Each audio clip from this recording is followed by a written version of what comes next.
শুভ সকাল বন্ধুরা, শিপ্রা ব্লগে স্বাগত জানিয়ে শুরু করছি আজকের এই ভিডিওটা। নতুন একটা দিন, নতুন একটা সকাল, চলে এসেছি নতুন একটা ভিডিও নিয়ে।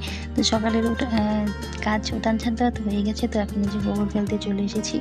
আর এই যে গরুর পাকা ঘরটা পরিষ্কার করতে অনেকটা সময় লেগে যায় জানো।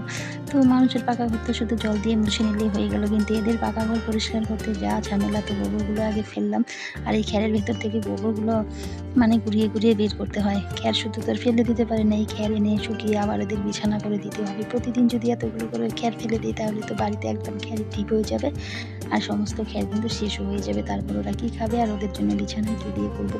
এই জন্য খ্যারের ভিতর থেকে গোবরগুলো আস্তে আস্তে বেছে বের করে ফেলে দিয়েছি গোবর। এখন এগুলো যে রোদ্রে শুকোতে দেবো। তো ওপরের ভালোগুলো কিন্তু নিয়ে গেছি রোদ্রে শুকোতে দিয়েছি, এগুলোর যে নিচের কিন্তু একদম ভিজিয়ে একদম দেখো কী করে ফেলেছে। তো ওইগুলো যে পরিষ্কার করছি। তো ওই যে বলে না, গৃহস্থ বাড়িতে বউদের কত কিছুই না করতে হয়। আর গরুর দুধ খাওয়া তো অনেকটাই কষ্টের কথা, তো সহজেই তো দুধ খাওয়া যায় না। তো এই সমস্ত কাজকর্ম করতে না পারলে তো সহজে গরুর দুধ খাওয়া যাবে না, তো সেই ঘেন না পারলে কিন্তু হবে না।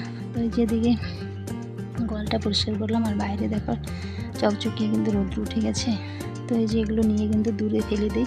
চারপাশে দেখতে পাচ্ছ এগুলো ফেলতে ফেলতে একদম ঠিক হয়ে গেছে চারিদিকে কিন্তু। আর কয়েকদিন আগে ঠান্ডা ছিল, তখন অনেক জমে গিয়েছিল।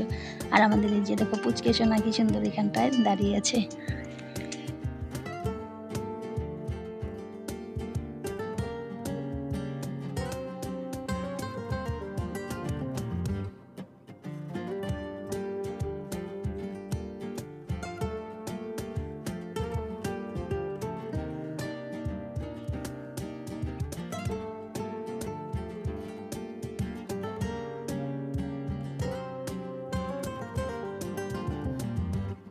তারপরে সকালের কাজকর্ম করে স্নান ধান সেরে এখন ঠাকুর ঘরে চলে আসলাম। তো এই যে ঠাকুর ঘরটা খুলবো, তো পুজো দেওয়া হয়ে গেছে কিন্তু এখন তো প্রসাদ তুলতে এসেছি। তো পুজো দেওয়াটা তোমাদের সাথে শেয়ার করিনি। তো এই যে দেখো পুজো দেওয়া হয়ে গেছে, এখন ঠাকুরের প্রসাদটা আমি তুলতে চলে এসেছি।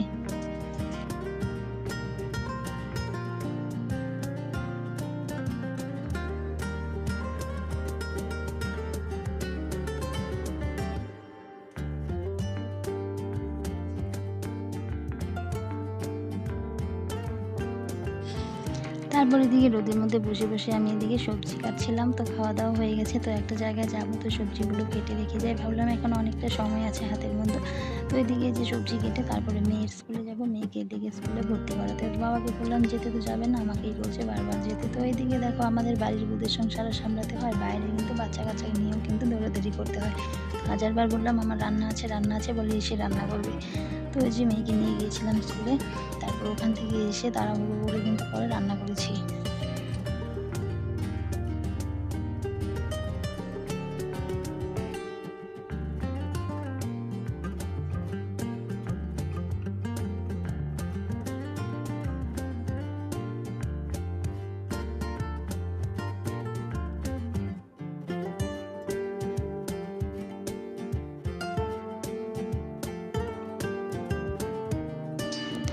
আর মেয়ের তো নতুন স্কুলে ভর্তি, ক্লাস 5-এ উঠেছে, হাই স্কুলে ভর্তি হবে। তো এই যে দেখো স্কুলটা কতটা বড়। তো এই স্কুলে আমার ননদ পড়েছে, তারপরে আমার ভাসুর ওরা পড়েছে, তো দিদি দাদা ওরা পড়ছে। এখন আমার মেয়েও স্কুলে কিন্তু ভর্তি হতে এসেছে। তো এই যে দেখো সবাই চলে এসেছে কিন্তু আজকে ওদের ভর্তি।